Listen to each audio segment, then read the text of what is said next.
Hello friends, അപ്പോൾ ഇത്തവണ ഞാൻ വന്നിരിക്കുന്നത് പലരും എന്നോട് ചോദിച്ചിട്ടുണ്ട് ഹോം ടൂർ ചെയ്യുമോ എന്ന്. അപ്പം ഞാൻ വിചാരിച്ചു ഹോം ടൂറ് എൻ്റെ വീട് ചെയ്യാൻ മാത്രമൊന്നുമില്ല, പിന്നെ ഞാൻ വിചാരിച്ചു ഒന്ന് ചെയ്തേക്കാമെന്ന്. അപ്പോൾ ഞാൻ ഇന്നലെ എൻ്റെ സ്വന്തം വീടാട്ടോ ഇത്. വീട്ടിൽ ഇന്നലെ വന്നു. അപ്പോൾ ഞാനിങ്ങനെ മനസ്സിലിങ്ങനെ വിചാരിച്ചു എന്നാൽ ഹോം ടൂറായിട്ട് ചെയ്തേക്കാം, എല്ലാവർക്കും പരിചയപ്പെടുത്താമല്ലോ എൻ്റെ വീട്. അപ്പോൾ ഇതാണ് എൻ്റെ കൊച്ചു വീട്. ഇരിക്കുന്നത് അച്ഛൻ്റെ അനിയനാട്ടോ, എൻ്റെ കൊച്ചച്ഛൻ. ആൾ ബ്രെയിൻ ട്യൂമറൊക്കെ ആയിട്ട് സർജറിയൊക്കെ കഴിഞ്ഞ് ട്രീറ്റ്മെൻറ്റ് എടുത്ത ആളാണ്. അപ്പോൾ ഇപ്പം കുറച്ച് ഹെൽത്ത് ഇഷ്യൂസൊക്കെ ഉണ്ട്. ഇപ്പം നമ്മുടെ വീട്ടിലാണ് താമസിക്കുന്നത്.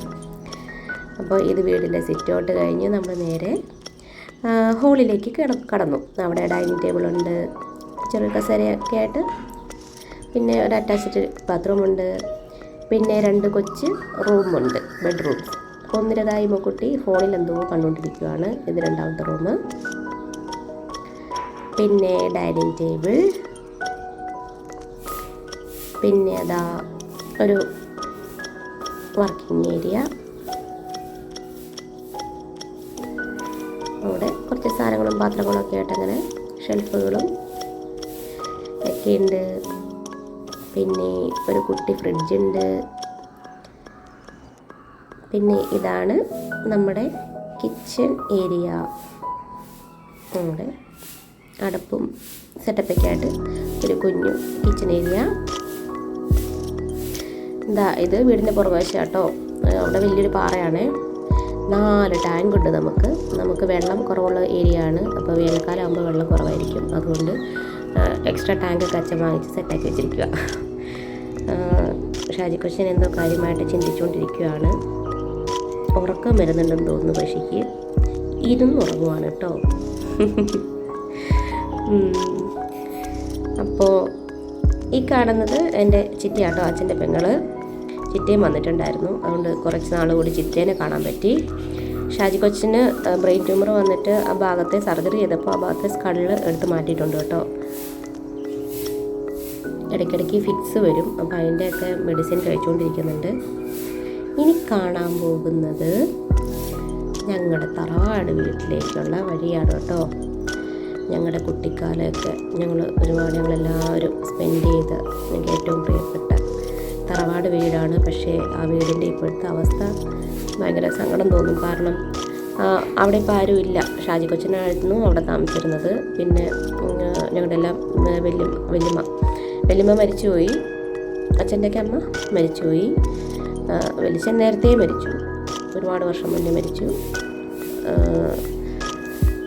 അപ്പോൾ ആ വീടിപ്പം ആരും ഉപയോഗിക്കാതെ അതിപ്പോൾ ഈ ഒരു അവസ്ഥയിലാണുള്ളത്. ഷാജി കൊച്ചന് ഇങ്ങനെ അസുഖം കൂടി പിന്നെ ഇവിടെ ആരുമില്ല. ആ ഒരു അവസ്ഥയായപ്പോഴത്തേനും ഷാജി കൊച്ചൻ മെല്ലെ ഞങ്ങളുടെ വീട്ടിലേക്ക് ഞങ്ങൾ മാറ്റിയതാണ്. ഈ വീട്ടുമുറ്റത്താണ് ഞങ്ങളെല്ലാവരും കളിച്ച് വളർന്നത്. ചെറിയ വീടാണെങ്കിലും ഓടിട്ട് വീടാണെങ്കിലും ഇതിനകത്ത് 4 മുറികളുണ്ട്. പണ്ടത്തെ കാലത്ത് ഇതുപോലെ 4 മുറികളൊക്കെയുള്ള വലിയ വീട് വളരെ അപൂർവമായിരുന്നു.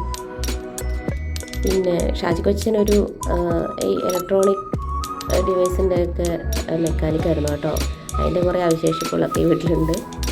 ഈ വീടിനൊരു പ്രത്യേകതയുണ്ട്. കാരണം എന്ന് വെച്ചാൽ ഈ വണ്ട് മഴക്കാലമൊക്കെ ആയി കഴിയുമ്പോൾ നിറച്ച് ഈ വണ്ടായിരിക്കും. അങ്ങനെ കഴിഞ്ഞ മഴക്കാലത്ത് ഇത് വീട് കാണാൻ പറ്റാത്ത രീതിയിൽ നിറഞ്ഞ് വണ്ട്, ഇപ്പോൾ എല്ലാം പോയിട്ടോ, നിറഞ്ഞ് ഈ വണ്ടായിരുന്നു. എവിടെ തൊടാൻ പോലും പറ്റില്ല, അത്രമേൽ വണ്ട് നിറഞ്ഞു പോയി. ഈ വീടും ഫുള്ള് നശിച്ച് ഒരു ഇതിലേക്ക് എത്തിയിട്ടുണ്ട്. എപ്പോഴാണ് വീടെന്നറിയില്ല. അങ്ങനെയാണ് ഇപ്പോൾ ഉള്ളത് വീട്. ഇത് സൈഡ് മുറിയായിരുന്നു. ഈ മുറിയിലായിരുന്നു ഞങ്ങൾ താമസിച്ചിരുന്നത് പണ്ട് കേട്ടോ, ഞങ്ങളുടെ വീടൊക്കെ പണിയുന്നതിന് മുന്നേ. ഇത് അടുക്കളേൻ്റെ ഒരു ഏരിയ ആണ്.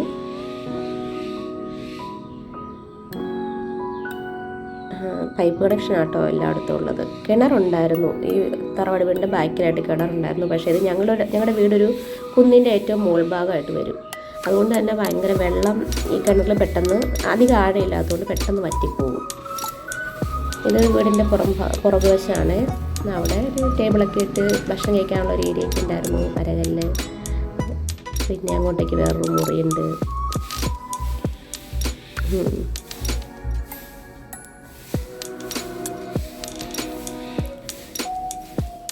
ഇത്രയാണ് വീടിൻ്റെ അകത്തേക്ക് ഞാൻ കയറിയില്ല, കാരണം മുകളിലെ ഓടൊക്കെ ഇങ്ങനെ പൊളിഞ്ഞിട്ടുണ്ട്, എപ്പോഴാണ് വീടെന്ന് പറയാൻ പറ്റില്ല. അതുകൊണ്ട് ഞാൻ ഉള്ളിലേക്ക് കയറി നോക്കിയില്ല.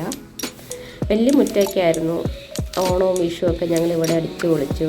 എല്ലാ മക്കളും ആ സമയമാകുമ്പോഴത്തേനും ഇവിടെ എത്തും. എന്നിട്ട് പിള്ളേരെല്ലാം കൂടെ കൂട്ടിയതായി പാറപ്പുറത്ത്. രാധമ്മ പുളിയൊക്കെ പറക്കി ഉണക്കാനിട്ടിട്ടുണ്ട് കേട്ടോ പാറപ്പുറത്ത്. ഞങ്ങളുടെ പിള്ളേരെല്ലാവരും ഇവിടെ ഇവിടെ പാറപ്പുറത്ത് വന്നിങ്ങനെ ഇരിക്കും. എന്നിട്ട് അവിടെയുള്ള കരികിലൊക്കെ കൂട്ടിയിട്ടിട്ട് കത്തിച്ച് നല്ല തീ കായും. ഈ മലേൻ്റെ ഏറ്റവും ഒരു ചെരിവായതുകൊണ്ട് നല്ല തണുപ്പും എപ്പോഴും മഞ്ഞൊക്കെ ഉള്ളൊരു ഏരിയ ആയിരുന്നു. ഞങ്ങളിങ്ങനെ ഇവിടെ വന്നിരുന്ന് തീ കായുമായിരുന്നു. അതൊക്കെ ഭയങ്കര നൊസ്റ്റാൾജിക്കാണ്. ഒരുപാട് ഓർമ്മകൾ ഇങ്ങനെ വരുന്നുണ്ട്. അതാ ഇപ്പം കണ്ടുകൊണ്ടിരിക്കുന്നത് ഈ മുറിക്കും കേട്ടോ. ഇപ്പോഴാണ് സംഭവം ഇതായത്. നേരത്തെ ചിറ്റ ഞെക്കിയപ്പോ ആണ് സംഭവം. ക്യാമറ കൊച്ച ഇതൊന്നും ആദ്യമായിട്ടൊന്ന് പഠിപ്പിച്ചതാന്ന് പറഞ്ഞാൽ അവന് വലിയ കൊച്ചല്ലേ. പൂച്ചനെ എടുത്താൽ മതി, ഞങ്ങളെടുത്തു. ഈ ഒരു പൂച്ച എന്റെ പുറത്തിരിക്കുന്ന പൂച്ചനെ എടുത്തു. കൊച്ചു പുറത്തിരിക്കുന്ന പൂച്ചയുടെ മുഖം ഇങ്ങോട്ട് തിരിച്ച് ക്യാമറ നോക്കി കുട്ടി. ക്യാമറമാൻ ബിന്ദു സനലിന്റെ നേരെ നോക്കൂ. ക്യാമറമാൻ ബിന്ദു സനലിന്റെ മീന് കൊച്ചു കമ്മാക്കുന്ന രംഗമാണത്. എൻ്റെ ആങ്ങളയുടെ മോളാണ്. എൻ്റെ ഒരേ ഒരു മോളാണ് ഈ പുറത്തിരിക്കുന്നത്. ആ മോളുടെ മുഖം കാണത്തില്ല. മുഖം ഒന്ന് കാണുമായിരുന്നെങ്കിൽ നല്ലായിരുന്നു. മുടിയൊന്ന് മാറ്റി വെക്കാവോ? മുടിയൊന്ന് നീക്ക്, മുടി നന്നാക്ക്. എന്നിട്ട് ചിറ്റമ്മയുടെ നേരം നോക്കിക്ക്.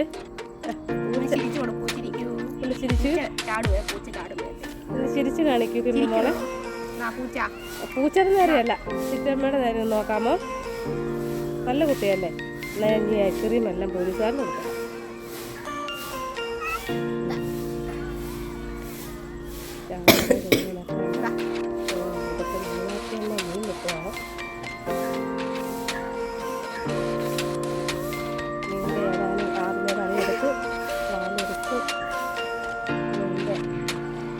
മീൻ വെട്ടുന്ന ആദ്യമായിട്ട് ഒരാൾ മീൻ വെട്ടാണ്.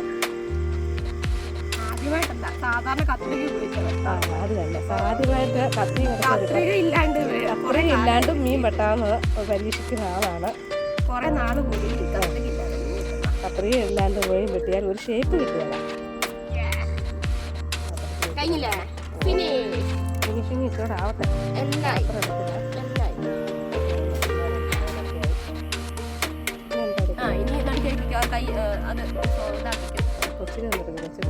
അങ്ങനെ ഹോം ടൂർ കഴിഞ്ഞു കേട്ടോ. ബൈ. ഇനി വേറൊരു വീഡിയോ കാണാം.